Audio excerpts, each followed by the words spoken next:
Welcome to Tell the Damn Story, the show that explores the many ways to navigate the successes and failures that aspiring and struggling writers face to make your journey that much easier. And this time we're going to take a look back at a very special episode with a very special group of people. Hello, ladies and gentlemen, and welcome to the 300th episode of Tell the Damn Story, the show that celebrates the trials and tribulations and shares our successes and failures in hopes of making your creative journey easier.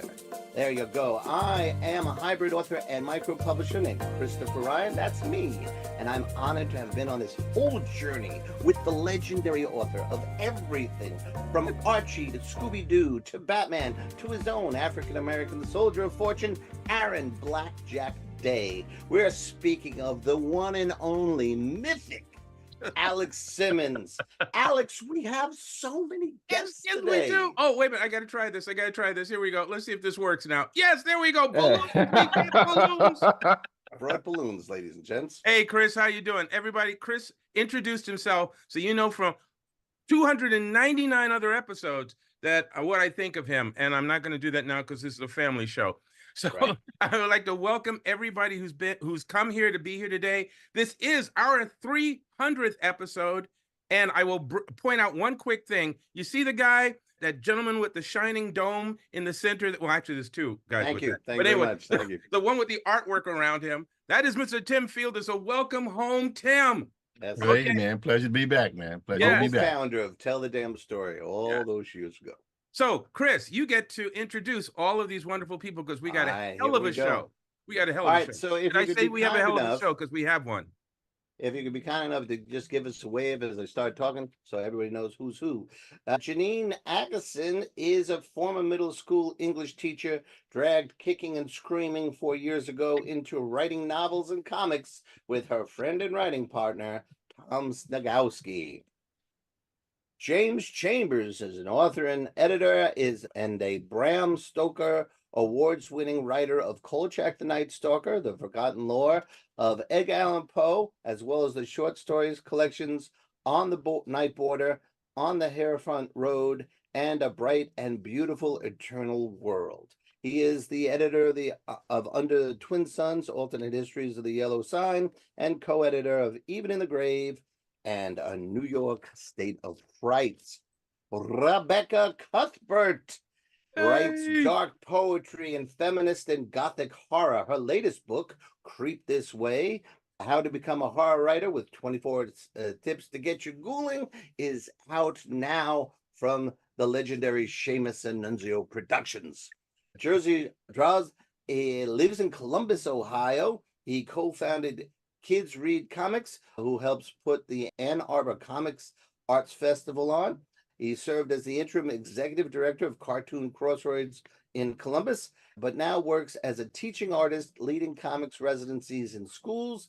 His next middle grade graphic novel, The Inscrutable Dr. Bear and the Case of the Two-Faced Statue, comes out in September. Try saying that 6 times fast. There you go. Tim Fielder, as we said, co-founder of Tell the Damn Story. He is a Glyph Award-winning illustrator, cartoonist, and animator raised in Clarksdale, Missouri. No, Mississippi. Mississippi. I was right the first time. Yes, two different places. He is founder of Diesel Funk Studios and has taught at the New York Film Academy and Howard University. His clients include Ubisoft Entertainment, TriStar Pictures, and Marvel. He lives in New York City. Let's see. Teal James Glenn has been a stuntman, swordsmaster, storyteller, bodyguard, actor, and haunted house barker. All of that is fed into his fiction. Over 200 magazines, including Weird Tales, Mystery, Mad, and Sherlock Holmes Mystery, have had his work in there. His novel, A Cowboy in Carpathia, a Bob Howard adventure, won the Best Novel 2021 in the Pulp Factory Awards, and his SNS novel, Journey to Stormrest, is a finalist for that award this year. There'll be a test later, everybody, so I hope you're taking notes. His website is theurbanswashbuckler.com. Carol Geisander. Yes, Carol. She's a Bram Stoker Award finalist. and writes and edits horror, weird fiction, and science fiction, often with strong women in twisted tales that touch your heart. Carol is the co-chair of the HWA New York chapter, along with James Chambers, and co-host of their monthly Galactic Terrors online reading series. Great show. Check it out on YouTube, ladies and gentlemen. You can find Carol Geisender at carolgeisender.com or on social media at Carol Geisender. Omar Holman, ladies and gentlemen, is the founder and one of the stars of Black Nerd Problems, a platform and pop culture outlet covering all things cool. He's also the co-author of the great pop culture essay collection, also named Black Nerd Problems, and a really cool book of poetry. And Omar, I forgot the title of that book. What's that? We were all someone else yesterday. There you go. I was someone else yesterday and remembered, but today it's all right. So, ladies and gentlemen, I think we have gotten everybody. We want to. Tom Snagowski. I'm so sorry, Tom. The problem, Tom, was that it was in big and boldface, and somehow that wasn't enough for me in my advanced red age. Next time. Tom Snagowski is a New York Times best-selling author of over 40 novels and has written more comics for just about every major comic publisher than he cares to count.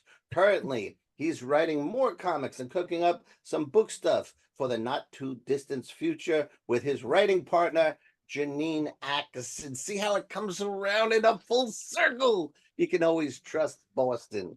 Later on, Tom and Janine are going to reenact the Dunkin' Donuts commercial because they're from Boston. No.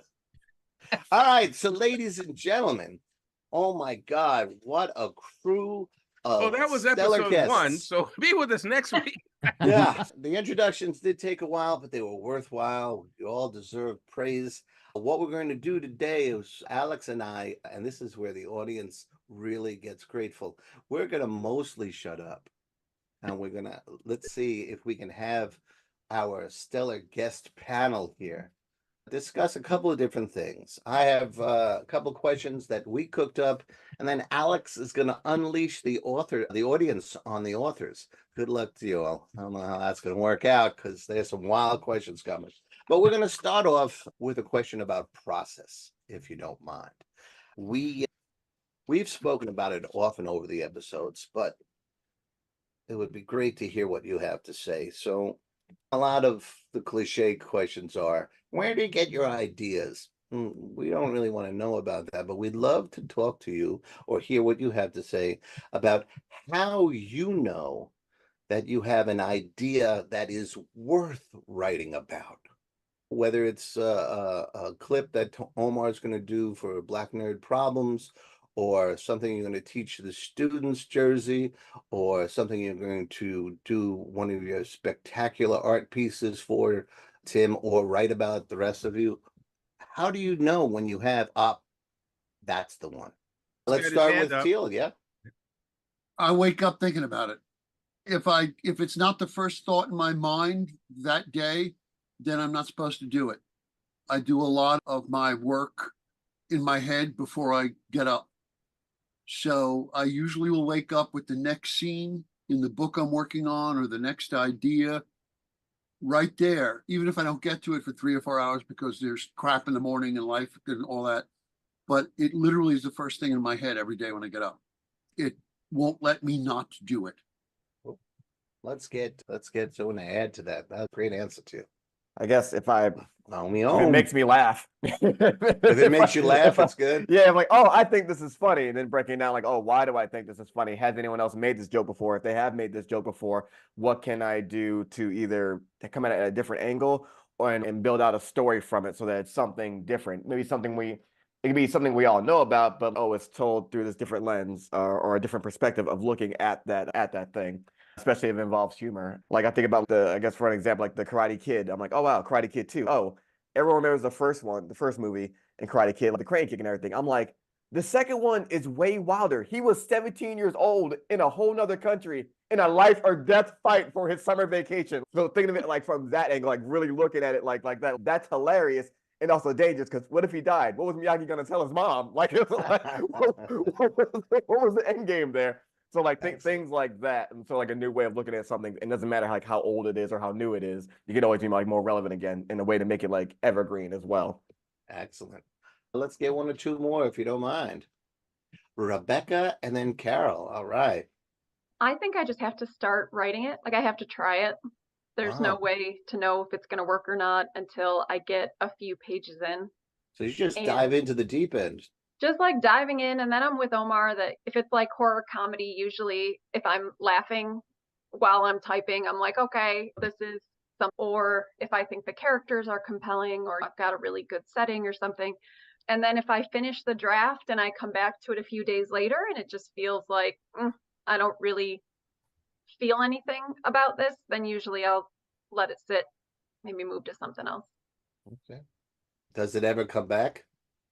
Yeah. Haunt you again? Yeah, it does. Right. So sometimes I delete things all the way, and sometimes I just leave them in what I call cold storage.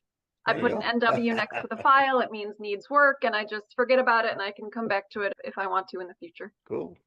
Thank you. Carol, what are you saying? I feel like it has to be difficult in a way. If it's just too easy to write, then it probably doesn't have enough to it. I like to, I say, twisted tales that touch your heart. So it's got to take something out of me to put into it. Or the other difficult part is I wonder what kind of reaction people are going to have to it. And if it's going to actually affect anybody, or if they'll just say there's another story. So. Oh, all right. Jersey, how about you? What makes you bring something to class or create something? So has anybody here, and I'm sure a lot of us have had the experience where you're in a relationship with somebody and you tell them something over and over again, and then 3 years later they say to you that idea with the sparkle of wisdom, hey, have you ever thought about this? And you go, yeah, I've just been saying it for 3 years. For me, it's like having that conversation with myself. Like it'll dawn on me, like some learning that has been a steep curve for me in terms of like just how I see the world, how I perceive my relationships, who I am as a person. And suddenly I'll blink and go, oh, that's so brilliant. And then I think for 2 seconds, oh yeah, that's what I've been learning for like the past 3 years. That's when I know that it has some juice in it. Cool. Excellent. Wow. James, let's ship it up to Boston.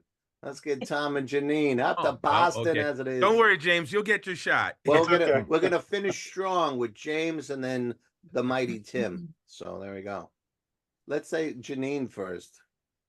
It's interesting that you mentioned that, Jersey, because probably 40 years ago, Tom had a story for a children's book, and he mentioned it to me. And it wasn't until we put our heads together that we actually started writing it. 40 years later. Yeah. So it's something that's very, I think it's something that's very insistent, something that doesn't die. Yeah. That's, I think our little Halloween head story is exactly that. It's something literally 40 years in the making. Yes. Yeah.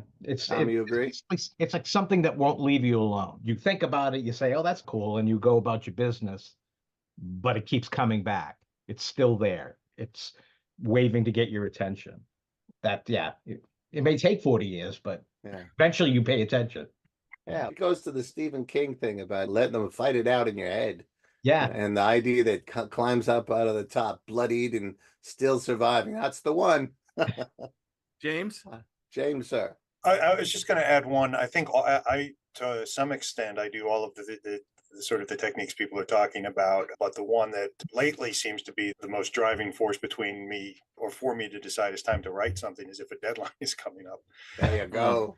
Some hardcore reality there. Yeah, and I think that's just part of it's an interesting part of the process from my perspective, because I love having these ideas we just knock around. Following on what Tom and Janine said, I had an idea for a short story in the 90s and just couldn't make it work. And about 15 years later, there was an anthology call. And that idea popped back into my head, and all of a sudden it clicked. But it took that long for it to just be sitting there in the subconscious for the piece that made it work to come to me. I like what Rebecca says about keeping these old files needs work. Just, you never know when you're going to go back to something. Right. Yeah. Cool. All right, let's go to the professor, Dr. Tim Fielder. We give him all the titles.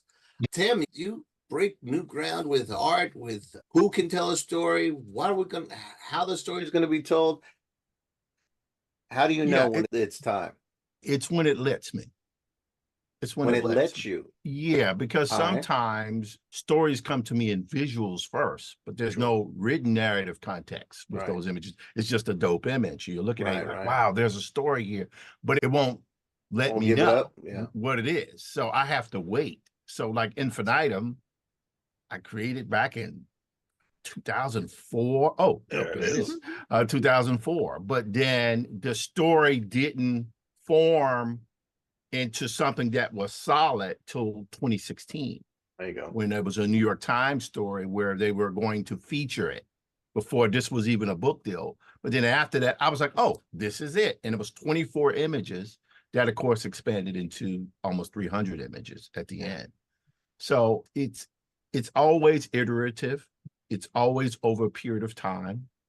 And I've had to learn to respect the process that I can't do that story till it's ready to be told. That's excellent. So as for the sequel for Infinitum, for example, I'm employing elements that I've wrote down in 1997. Cool. That'll now be in that story. I didn't know where that fit, but now I know where it fits. There we go. Excellent. I want to shift gears a little bit, but thank you. That was a great set of answers there. One of the things that Alex and I and various guests have talked about numerous times, especially over the last 5 years or so, has really spoken to cultural challenges. So what I'd love to hear you talk about, if you can, is how do you handle the question of whether writers can write about other genders, identities, ethnicities, and or religion? Who gets to write about what, and how do you handle that? I'll start Look again. at that. Omar just said, hell with it, and he left. I'm out of here. None of this nonsense. Yo, I was like, oh, this He's like, the wrong he's like, time "This for question? this. No, I'm out. no, I'll start again because Thank I'm you, sir. not as white as it gets. I'm a white Nicholson's new cis old movie. guy, so in theory, I can only write about Scots-Irish guys of my generation. But I was also an actor, and I have played every ethnic group except African because of my accent work. And doing that, you have to respect the thing you're doing and don't approach it as this is me and my background. You have to seep yourself in the world and go to as many first person sources as possible and run it by the people you are representing or affecting. I wrote a story from the point of view of a guy coming of age and discovering he's gay in the Midwest in 1946. I don't have any of that, but I ran it by a friend of mine who was Mr. Stonewall from 2019, and he cried reading the story. He said, "How did you know this?" And I think it comes down to empathy. You can't approach something with an agenda. You have to approach it with the concept of, I want to understand this and I want to be there and be as authentic with that as you humanly can. I don't even try to write modern street lingo. I can't even write modern white guy street lingo for a 20-year-old. I have the advantage of writing a lot of period stuff, so I have a lot of period stuff to draw on. But if I'm writing something modern, I run it by somebody who is. I run my women characters past women. I run my gay characters past gay people. I run my Black characters past people who have that experience, because I don't.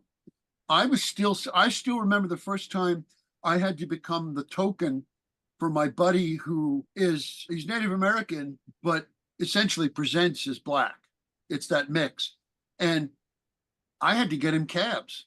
And I had to literally hold the door and put a foot in the cab for him to be able to get in, because the first couple of times, as soon as he came out from behind me to get in the cab, the driver took off, the cab door opened. And you have to put yourself in that experience or you just can't do it right. And you have to listen when someone says, no, that we wouldn't say white men, we'd say white people. The little details that matter. Oh no, Navajo would not, Dene would not point with the finger. It would be with the chin. because it's impolite to point with your finger. The little details matter. It's just like anything else as a writer. Do your homework. If you got guns, get the guns right. Ask somebody who knows.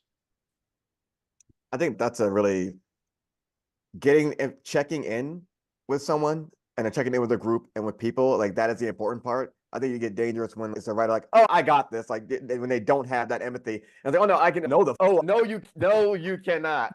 No, you cannot. I was having this conversation with it was years ago. Whatever, we're all writers here. When Brian Michael Bendis made Miles Morales, he started talking about race. And it was, oh, I don't want to be the Black Spider-Man. I want to just be Spider-Man. And it's like, oh God, we're going friggin' back here again.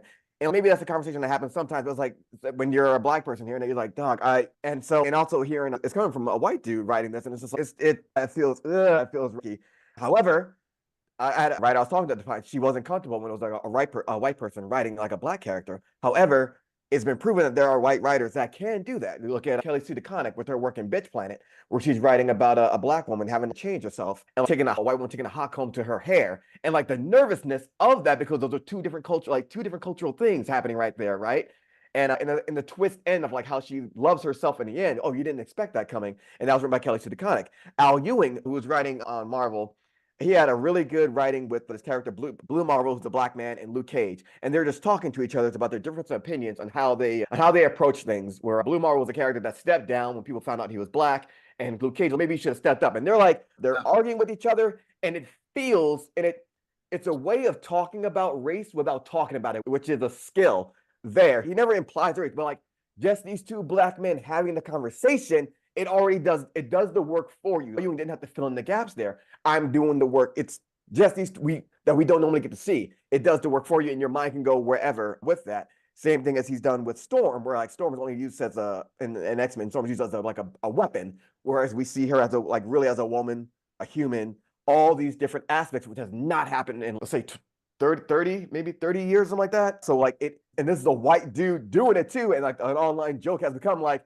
you find out the Black community just accepted Al Ewing, like he's cooked. We didn't finding out like, oh wow, it's like finding out when Rick Astley was that dude. I'm never gonna give you up. When finding out that dude, like, oh, he's white. He thought he was a Black dude at first. Oh, he's white. Like for Eric, it became like a running joke. Al Ewing, you're like, oh, then all right, he looks like he's right out of Lord of the Rings. Oh, but okay, all right, cool. So I think it is something when you're just writing them as human and writing them in these situations, and the work is done like just because you don't normally get to see those characters in those situations. And also, I think a big thing of, okay, I'm just writing them as humans, writing them as characters in the situation, but also knowing when you can't do something and being able to have someone else step in for that can.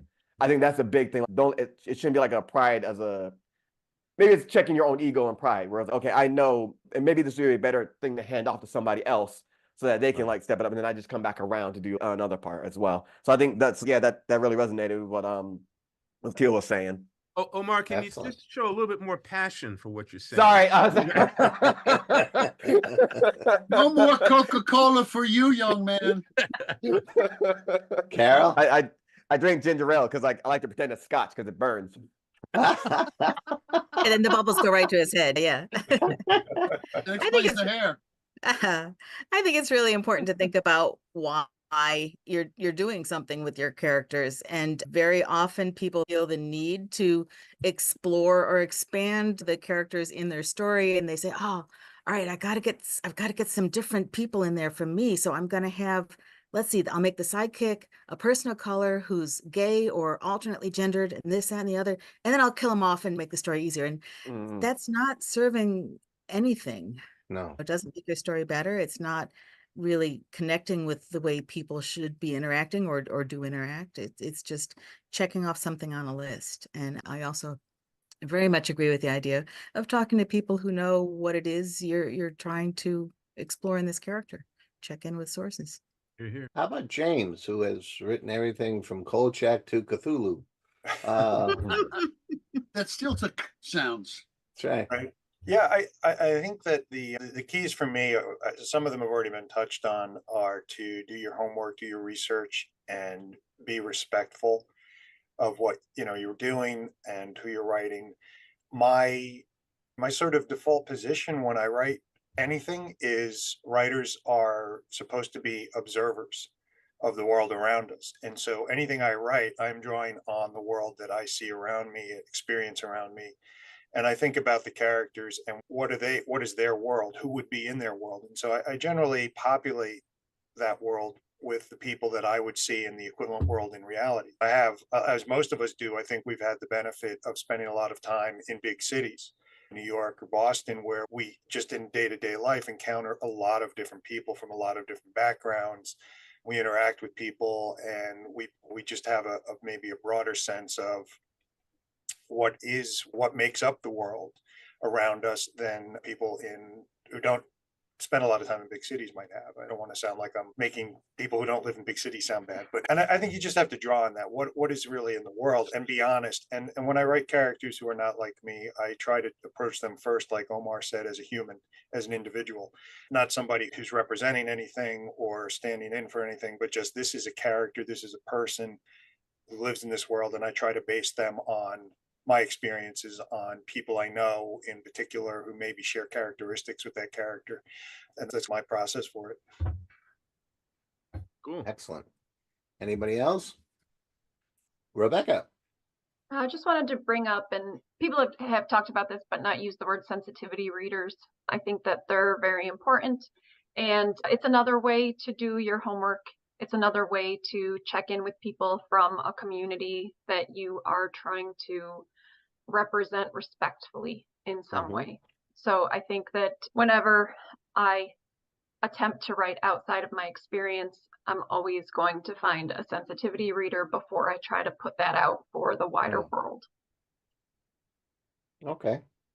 Yeah, I would agree with that. That extends even more to not even just ethnicity or gender. I think it extends to pockets of communities. I just did a comic called A Graphic History of Hip Hop, and I'm a alternative rock, black rock guy. And so here I am, even though I was around that all of my young years working in that environment, now I've had to approach it. I won't go into the kind of the friction that came about when I was doing the book from those who were around me sometimes, but it's that you have to treat it almost like an actor. Okay, I'm a straight actor, but I'm playing a gay character. You have to do it with honesty. You can't really judge it, right? You just have to go in and say, okay, what is the most truthful thing that you can adhere to? And always recognize you're serving multiple masters. For me, I've been doing Afrofuturism since I was 12, 13. That's always been my gear. And of course, the joke I use, which is always gets a laugh, is obviously it's made me a very wealthy man. Lately has been nice, but that's because the world is now caught up to the idea of stories about people of color. That question is never asked to a Black creator. How do you write white characters so realistically? It's never asked because you just grew up swimming in it. But alternatively, and I'll end with this, so I love the new Halo show. Love it. It's great. Great military science fiction. But why they have to almost kill all three guys before the show's over? You understand what I'm saying? So it seems so random. And I know what they were doing, and that's fine. But I'm just tired of seeing Black characters die on screen like that. You know what I mean? After a while, it's dehumanizing, which is why I made a book about a Black man who literally can't die.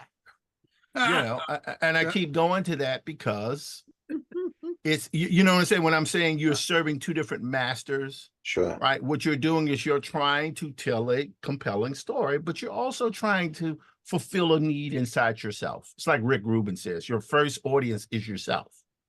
And then it's the audience. Yeah. I was going to add one thing on to what Todd was saying. The number of years that gay actors played straight characters and no one ever said a damn thing because they played them right, because they simply played them as human beings. Right. And that's the real key to everything, is just I have to have a Black character in here, not unless the story makes sense to have it. On the other hand, if I have a Black character in there, he's got to be a character. He's not just got to be 20 minutes in, he's got to die now. And wearing a red shirt. It really comes down to serve the story. you have to serve the community that the story is for, which is the people reading it. There you go. And that's one of the mantras of Tell the Damn Story. Serve the story, serve the story, serve the story. Hopefully with French fries.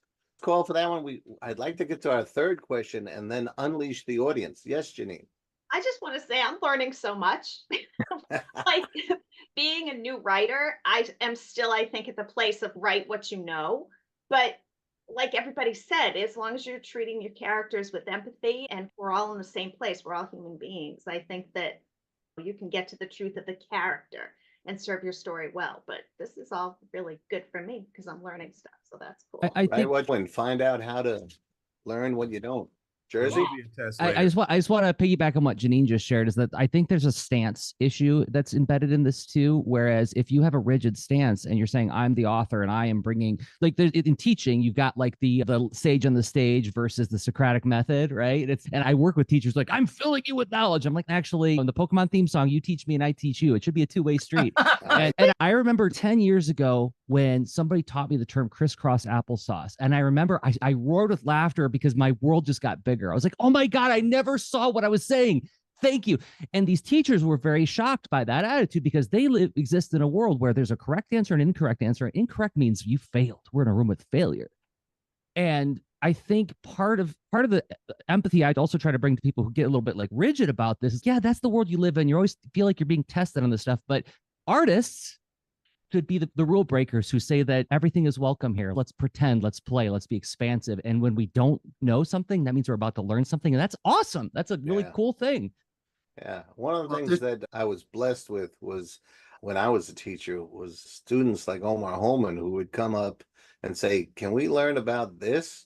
You know? And it was always the best unit of learning. He assigned me, he wanted us spoken word poetry. He wanted to learn about that. And I said, of course we can. And luckily it was like a Friday. And I ran right to Barnes and Noble and picked up every book I could. And I studied all weekend.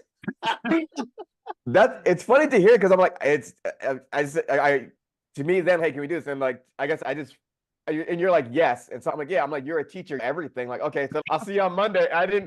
I never thought of what it would be like for you. I thought you'd just be like, yeah, you show up Monday. Okay, but I know everything. I didn't think of, oh yeah, I ran out. Now I can tell the damn story. It was 48 hours of hard homework, buddy. I'm shocked. I thought Chris knew everything too. The reality here too is that you had a teacher who was willing to do that. Right. Yeah. Which ties in back to what Jersey was saying about being open to, and thanks for the Pokemon reference, Jersey. That really just brought it home. You know, let's get to that third question there, sir. Yes, sir, because audience questions are coming. So everybody eye a quick exit. So this one talks about a topic that we almost would prefer not to have to talk about, but again, to share the experience, which is one of the core things of Tell the Damn Story. It's felt necessary from early on all the way through. And we have often discussed imposter syndrome, depression, and creatives' mental health, especially in our current divisive culture. Since we on TTDS share our own experiences to ease the path of other creatives, what do you do for yourself to combat those challenges and to support your own well-being? I watch a bunch of anime. There you go. It's because sometimes I think there's like because their comfort shows have become such a thing now, and I don't really be watching shows like that. But I'll rewatch certain moments, like Naruto. Right, my favorite characters is one character can't do the same things other guys do. He can't shoot fireballs or anything like that. All he can do is rock you with it hand to hand. That's what he excels at. Ain't no other chicks. I run up, I punch you in the face. That's it. And his journey is really hard because he can't excel the way others can. He has only this one thing he can do, and just seeing his journey through that, and it's almost like a mirroring of whatever I'm going through. I'm like, man, I'm over here feeling bad about myself under my weighted blanket, but freaking Rock Lee's out there doing 500 push-ups, and if he fails, he does 500 sit-ups. If he fails that, I'll do 1,000 squats. Like, all right, let me get up. Like this. So it's always like going back to something like that, or just another piece of media that will make me feel good. Like I know how it ends, but like the journey of getting through that it's the comfort in knowing how it ends, but also okay, it's a rough patch. Ooh, there's the light now. Okay, I can maybe get up there. I can maybe get up and finish what I was going through now. Excellent. Carol. I know very well that when we are writing, we are typically sitting in a chair all by ourselves with luck, no distracting sounds and all. But that can really leave you, guess what, alone. So one of the things that helps me a whole lot is to hang out with other writers, whether it's in our New York chapter of HWA or whether it's people in my local writing group, or I have a group of gals, we get together every Tuesday night and we sit and we write while we're online. We don't talk during that time. We just do the work, but there's somebody there with you and helping and supporting you. And I find that makes a huge difference, because if you're doing this all alone, that's what you are, alone. Yeah, I can't say enough of how much when I found the HWA, or actually they wandered into the haunted house I was working at, which is true, they really did. It allowed me to know that even though I still feel like I'm on the outside on a lot of stuff, there are other people that are on the outside, even if we're alone together, and they have the same problems. And they talk about, I can't figure out why this character just won't leave the story, or I can't figure out how to get this character into this room, or whatever. Stupid stuff that nobody else on the flicking planet knows. I found finally a writers group after many years, a couple of times of trying horribly that didn't work, about almost 5 years ago. And we meet weekly now. Got me through COVID. We went from once a month to weekly during COVID. And now it's the highlight of the week. And I'm now in a second group with a bunch of writers who astound me with what they create. And I still feel like, what the hell am I doing with these guys? But it is incredibly uplifting. And for me, it's old samurai TV shows. That's my comfort food. What's great is because they're subtitled, I can't do anything else while they're on. Yes. I can't be depressed. I can't also be writing because I'm obsessive. And I just, and they're absolutely formula, and I don't care. I just need I need to follow up on this. I don't know if you guys can see this. This is a mug that one of my writer friends and I found online, and we both got it. And it says, Alone and together. Alone together, yeah. That's And very so, cool. Drinking from the mug and knowing that my best friend in the mystery world over there, she's drinking from it too. Yeah. That's cool. Rebecca, thank you. You mentioned imposter syndrome in the list of things that can get people down when they're trying to do this hard thing. And I learned, I have to credit my friend Wes Moss for this. And yeah, it's in our book, so you should grab our book. That the comparison game is you're always going to lose. Playing that game means you lose. Everyone loses when they do that. That everybody has their own path. You have your own path. It's not the same as someone else's. They have a different life. They have different challenges and opportunities. So the only thing that you should really compare is, am I doing more than I did before? Am I trying new things? Do I have more publications than I used to? And the answer is going to be yes to that, right? 3 years ago, I didn't have any books. Now I have 2. There's no reason to compare myself to someone who has 10. Like, they're on their own journey. Just trying to look back at what the past you wanted to better appreciate what you have now. And I'm not always good at that. Like, sometimes I have to remind myself about that, but reminding myself of that does help.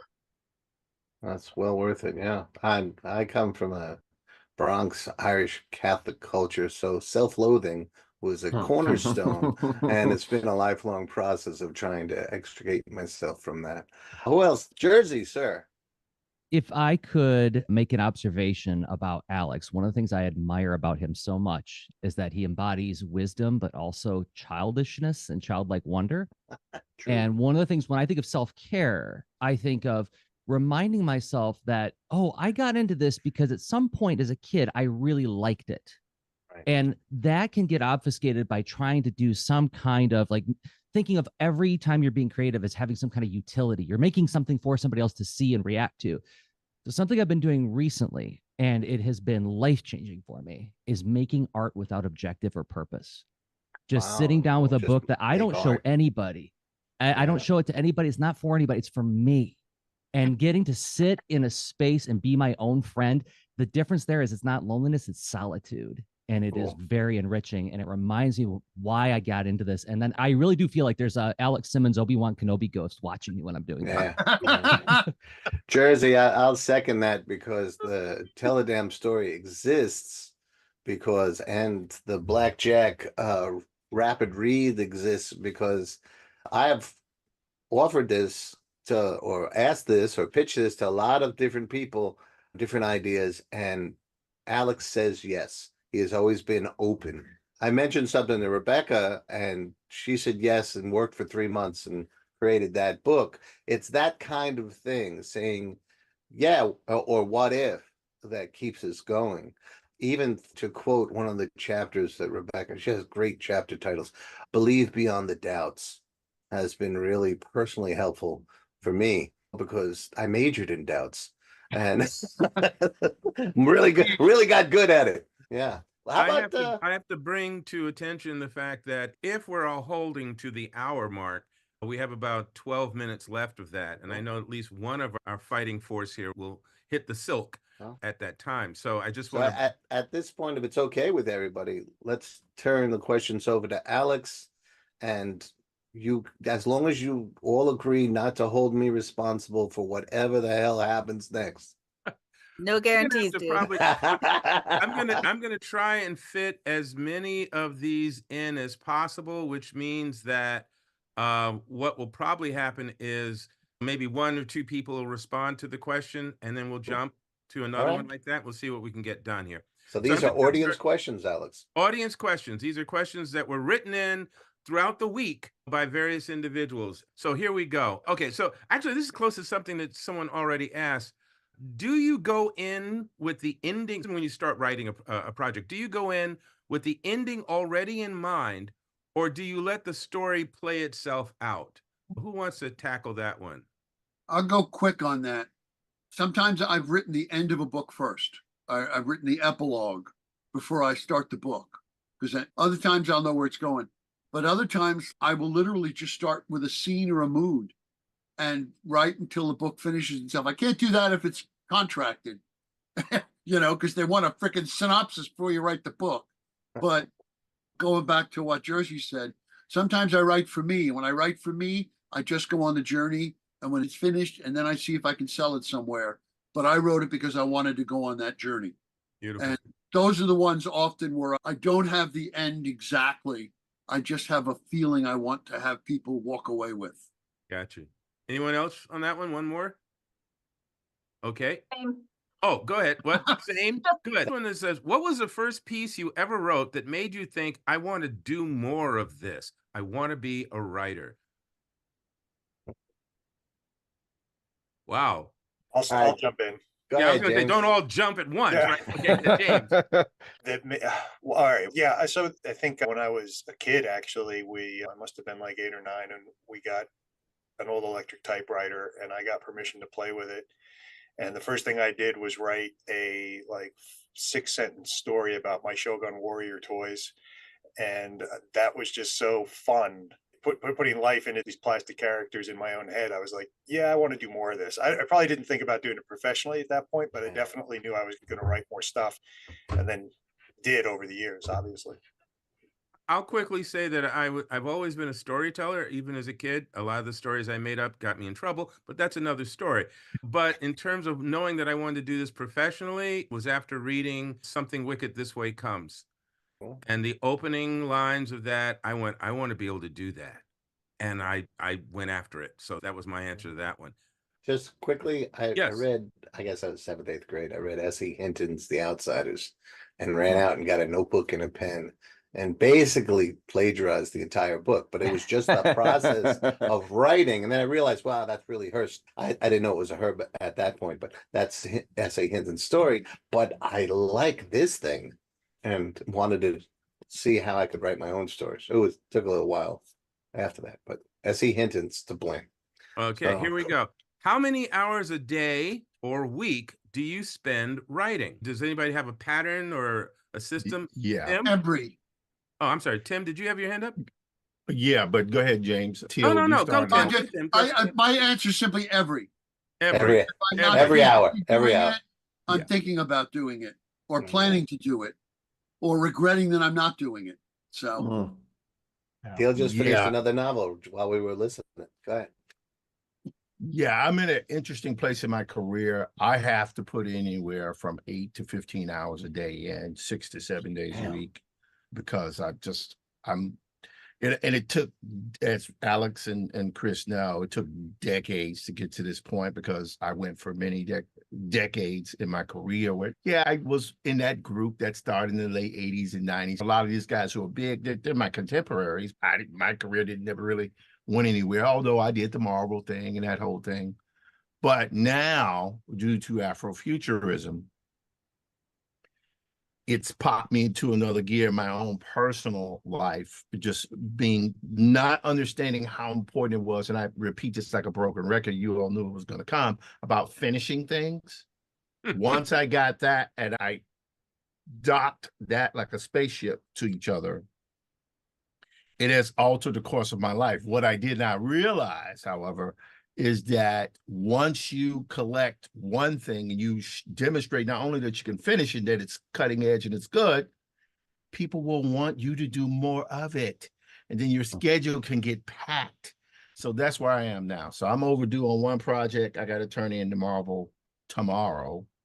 And then I got to get back to W.E.B. Du Bois's The Comet, which I got to trying to finish. I just signed a book deal. Can't say who I signed with yet till they do what they're going to do. But that's where I am. I'm 57 years old now. I know what it's like to have nothing. So I'm like, oh no, we're going to eat at this buffet table. Yeah, There you pass me go. some of those deviled eggs. I don't even like deviled eggs, but I'm going to eat them anyway. So that's where I am at this point. Ooh, Al- okay. Alex, I just got to learn gotta how to say- take care of myself. We Yeah. got Janine and Carol. Sorry. I just got to say, you need to clarify, Alex, if you mean actually typing or all the time that we're cleaning the house or doing the yard work or whatever while we're trying to avoid doing the typing. You just gotta- Gotcha. But it's Gotcha on that. always in Thank you there, for the Carol. Injection there, Carol. Yes, Janine. I think no matter if I don't write all day or if I'm thinking about writing, doing the dishes, or if I manage to eke out an hour or two on my own, or if Tom and I are writing together and we write all day, it never seems like there's enough. Like I haven't done enough. I need to do more, or I should do more. I'm saying you should. No. Yeah, I should definitely write more than I do. Then let me throw this one in there. This one here is actually, we've got some international questions here. One from Africa, one from another part of Europe, or a part of Europe. So the one from Europe is, how can you stop writing and go spend time with your family? You don't. So, Yeah. so does this go to that health factor that Chris was talking about? How do you take some time for other things, or do you just go? Okay, Tim? Yeah, I think it's important that I'll answer this question. You Okay. must take time, because if you don't, you'll end up like I did in December with cords all in your body because your high blood pressure and hypertension. I was almost dead in December. Don't do Yeah, that. exactly. So I now have to pull back. Now, although I work those hours the way I do, my diet is completely changed. Was this 64 ounces a day of water? It's part of you. We are athletes. We are athletes. And as athletes, there's a certain amount of conditioning that goes with being an athlete. Yeah. You have to be able to perform the task and the duties. And part of that is connecting with your family, your spouse, your children, whatever. And it could be as simple as sometimes just a phone call or a text, but sometimes, yo, man, come on, boy, get up. I'm taking you out to dinner. That type of thing, because that feeds your soul, it lets them know that you give a damn. So it is really it's a relationship. So relationship to work means maintaining a relationship with the people who you love. Tim, I'm going to say the unspoken part, and that is, if all of us were to be 100% honest right this second, even at the biggest family reunion, part of us is going, okay, so Penelope flips over the gangster's head. We're still in the back of our head. Yeah. I've got Might be one for talking to Aunt Omar. Lorraine, I need you to but- jump soon. So I got this one for Omar here. Is it? Can you tell us your source of inspiration? What does it take to get you going? Oh, what does it take to get me going? Oh no, your source of inspiration in terms of what fires you up, or where do you get your ideas from, and that sort of thing. He better mention Oh, that I guess wife. That's all I'm saying. I guess that is a good inspiration. I think I like talking about things, and I don't want to use their dead name. There was a poet that once said, "How a really good job of a writer is how can I make you care about this thing I care about, but you don't give a damn about." And so that's like a real. I go through that. I really like niche things. I love Cars 3. I love Lightning McQueen. I think he's the greatest. LeBron James, Serena Williams, Lightning McQueen. That's my hierarchy of athletes. And in doing that, how do I get them to understand these things? I'm really passionate about it, but also because, especially as we see now, we're like, with WB and HBO, we're like, they've taken all these artistic projects, they've cut and taken away just for tax cuts and things like that. So these things people poured their heart and their soul into, these shows and things like that, which, that was all part of streaming, right? You'd be able to have access to all these things. They're gone now. And who will remember this? I love the show Final Space. You cannot buy the first, second or third season anywhere. And it was cut off before they even got a chance to finish the show. So the guy had to struggle to make a comic out of it. How would you know about that? If you don't know about that, then you don't know about it. I saw it. And so it feels, my inspiration is like, more people need to know about this. So it feels like one, being a fan of something, one, to champion it, and also being like a reporter as well, to talk about like these things, like people need to know about this thing and why this is great.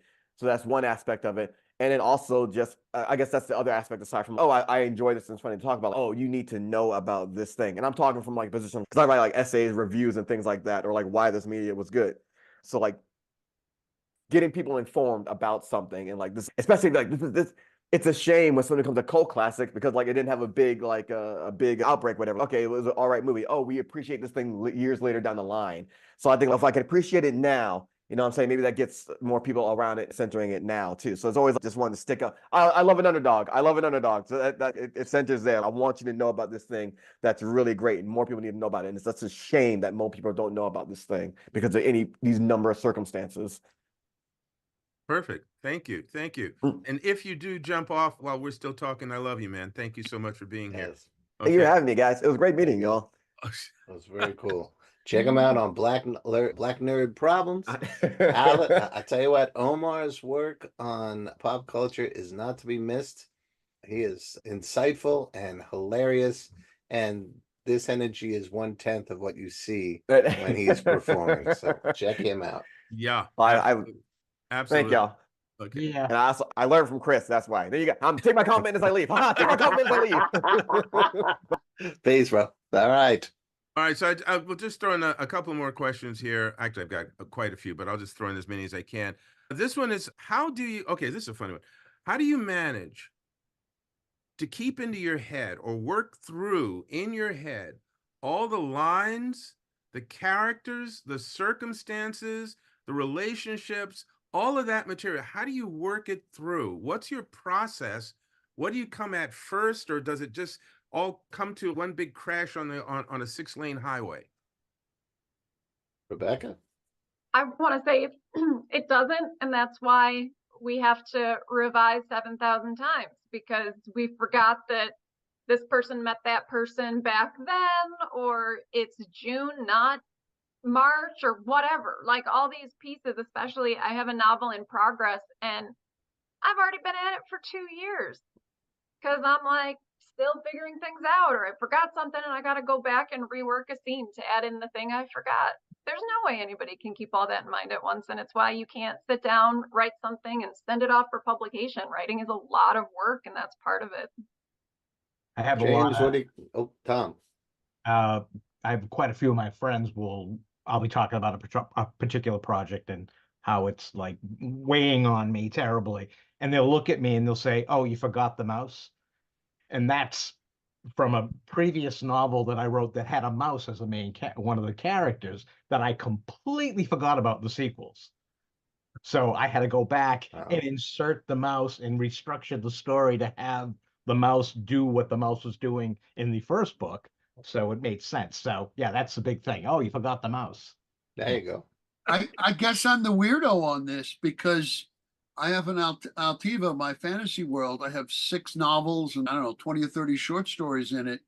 And I will very occasionally have to go back and look up is Lucas the god of just vengeance, or is that Skira?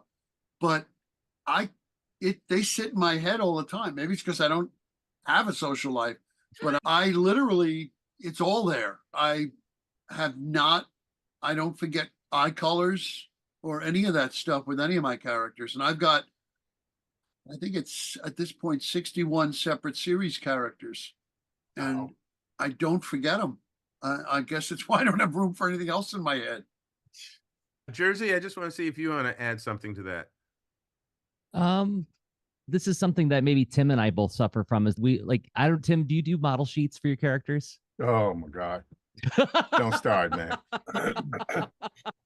And you don't want to do them, but you have to do them. Yeah. And yeah, when I don't, all of a sudden I'm like, well, wait a minute, I got to draw them from behind now. What does the back of their outfit look like? There you go. Yeah, and that slows things down. So yeah, I can't hold it all in my head either. And although for character voice, I'll often try to come up with a little slogan for each of them and how they see the world, right? This character's, their outlook is, how hard can it be? This character's outlook is that I know how to do this, and that'll get me going. And that was inspired by something I heard voice actors do, is they'll come up with a signature line for their character to get back into that character kind of thing. Yeah. But yeah, for the most part, what? Yeah. I Is like that a what it's little called? trigger. Yeah. Trigger. Okay. Yeah. James, you got something on that? Yeah, I write a lot of short fiction, and what I used to do to get around that was I avoided writing series short fiction. So every time I was writing a story, I created a whole new world, whole new cast. I just had to remember it for the duration of that story. And I had a writer friend who has since passed away, but he wrote a lot of series short fiction, and he just didn't get why I was doing it the way I was doing it. So that's a lot of work. You're creating a whole new world every time you write a story. And recently I have been writing a short story series, a steampunk series, and now I'm finding I got to do a lot of homework every time I write a new story. I got to go back and read the past stories and say, what was the timeline here? What was this character's name? What was their relationship? What kind of hat was this guy wearing at the time? So my way to get around it originally was just not to have a lot of continuity, but writing longer fiction, yeah, it's definitely a lot of go back, reread, make notes on key details and things like that. Right. And I like Tim and Jersey were talking about model sheets, and I have written sort of character model sheets or just quick character sketches. So I have a memory that, okay, this one tends to wear these kinds of clothes and is this height and that kind of thing. Beautiful. Let me just try and get this one in here, because again, I'm trying to be aware of time. What is one of the most memorable mistakes that you made? And what would you do to encourage writers to do to avoid that? Or how would you have writers avoid that? So your most memorable mistake, and how would you encourage writers to avoid that going forward? Are you trying to say that I make mistakes? Wait. No, I would never say that to your face, Carol. Never. Never would I say that. Tim first, because he had his finger up, and then we'll go back to Carol. Yeah, I would say, particularly for young writers or any writers these days, because I don't think we're not in as much of a youth-oriented culture as we used to be due to the internet and technology and stuff. It's, I'm young and sexy. Oh, no, that doesn't apply anymore. It's, can you get the work done? So I would say, I'm drawing a blank here because I'm forgetting the question. What was your most memorable mistake? Yeah, be intentional in your career. Design your career to taste. Do not allow yourself to drone from one experience, career experience. I'm not talking about just regular life, but career experience from one event to the next, assuming that you will create the works that you want just because you're talented. That's not enough. You have to be intentional about what you're doing. And I've never said this before. Years ago, Art Spiegelman asked me to draw for Raw magazine. And I didn't. Because at the time I was 20, I was very young, and I was very dumb, right?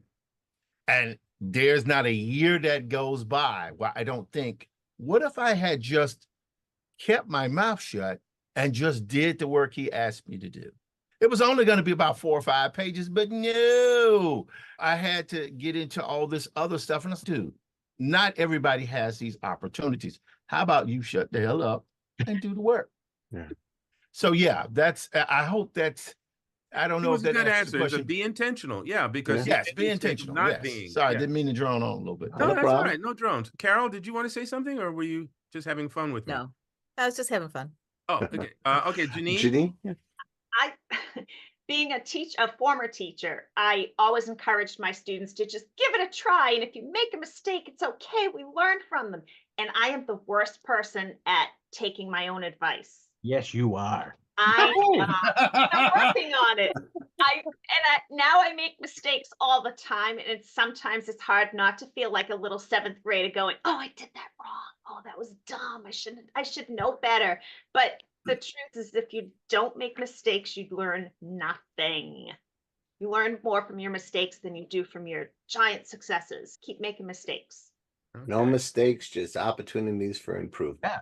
Let me fit in two more of these. Like I said, there are more, and maybe you guys will take write-ins at some point, or something like that. Yeah. Okay. Well, did professional anyone work in specified? Nope. That's not it. Being is about to be.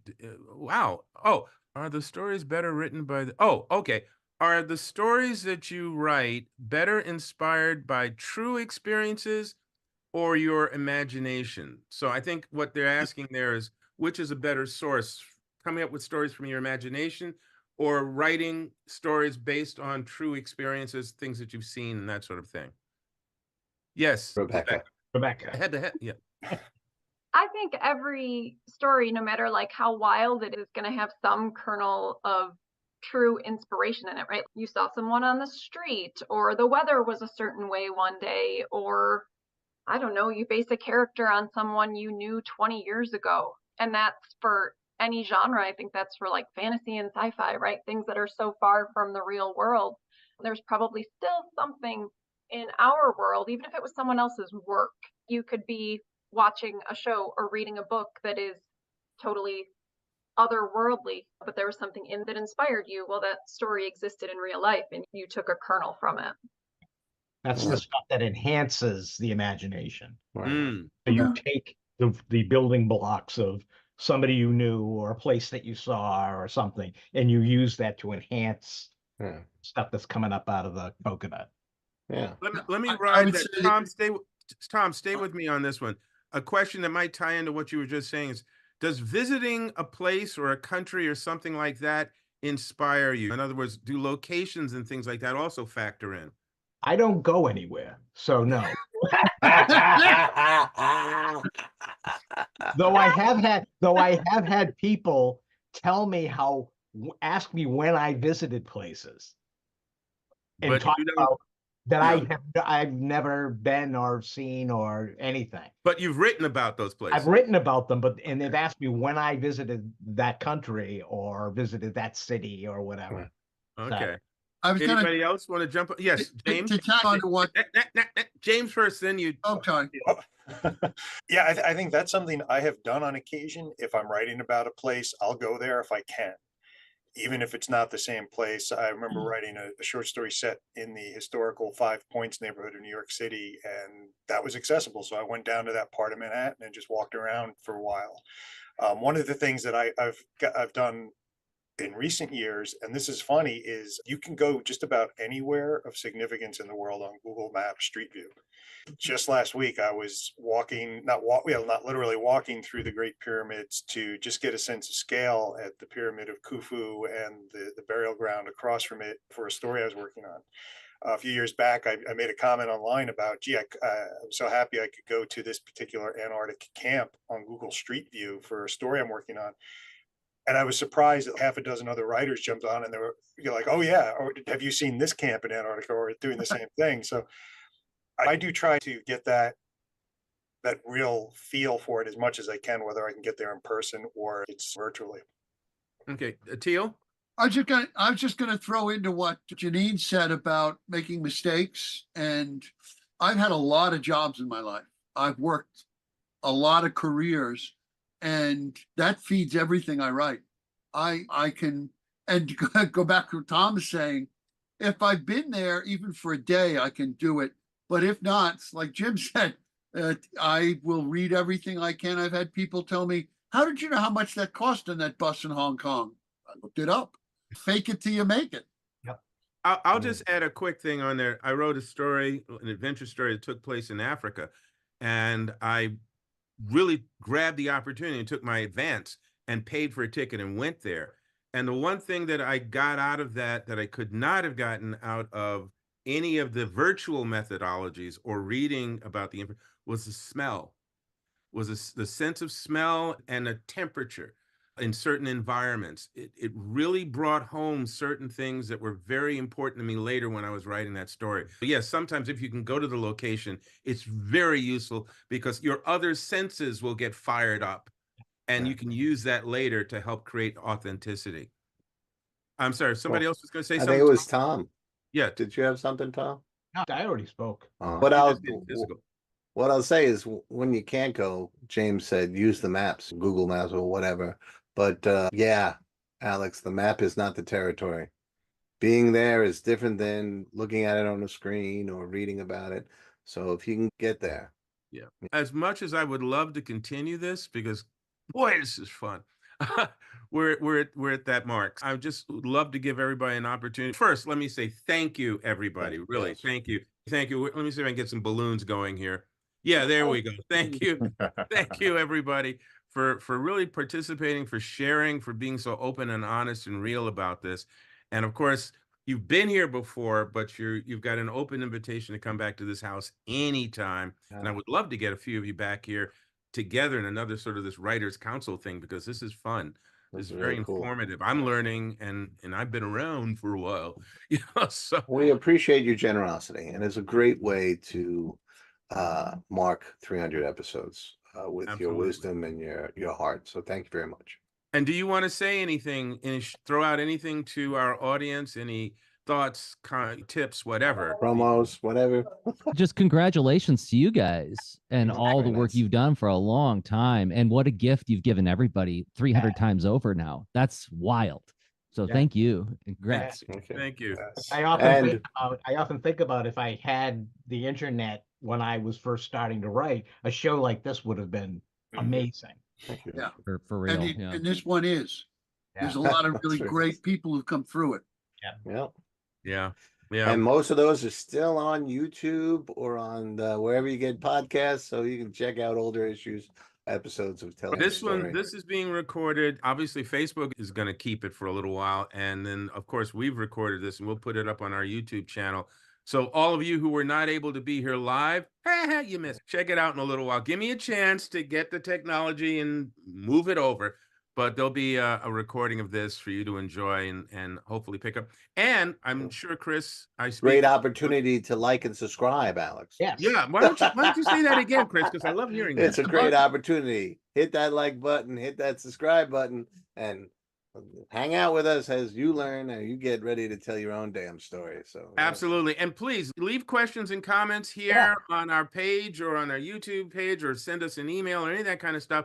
And we'll try and get answers for you, because that's what we do. Because as Tom says, we don't go out. Yeah. Okay. Again, thank you everybody who's been here on the show, and thank you everyone who's been here watching the show. It's been a pleasure and a blessing. Thank you Thank so you very much. much. And Chris, as always, love you, brother. Love you, brother. Love you. Take care, everybody. Peace. Thanks, everyone. Bye. All right.